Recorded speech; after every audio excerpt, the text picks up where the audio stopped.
মরুভূমি।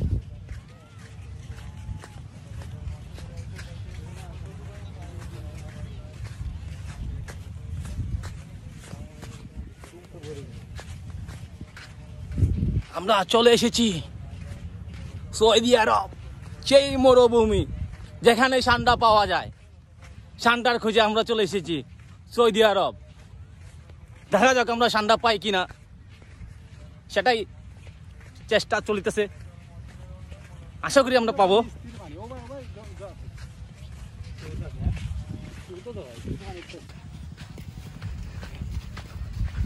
ঠান্ডার খোঁজে আমরা 5 জন, কিন্তু এখন পর্যন্ত আমরা কোনো ঠান্ডা দেখতে পারি নাই।